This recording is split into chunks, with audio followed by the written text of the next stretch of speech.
অনেক উত্তরাষাঢ়া নক্ষত্রের জাতক জাতিকারা রয়েছেন, তারা কিন্তু বারংবার একটা জিনিস খেয়াল করছেন। কি বিষয়?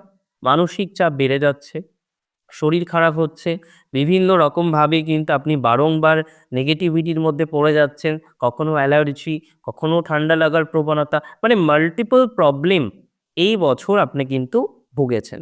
তার মানে একটা সাউন্ড হেলথ বলতে যেটা আমরা বুঝি, সেটা কিন্তু উত্তরাষাঢ়া ২০২৪ এ সেইভাবে পাননি। এবং প্র্যাকটিক্যালি মেন্টাল প্রেশার এতটাই ছিল, অনেক ক্ষেত্রেই কাউন্সেলিং করেছেন, অনেক ক্ষেত্রে নানা মানুষের সাথে কথা বলেছেন, অনেক ক্ষেত্রেই দেখা গেছে যে নিজে মেডিটেশন থেকে শুরু করে অন্যান্য নানা রকমের বিষয়বস্তুর সাথে এনগেজড হতে চেয়েছেন। আমি মনে করি ২০২৫ এর মার্চের পর উত্তরাষাঢ়ার পজিটিভিটি বাড়বে।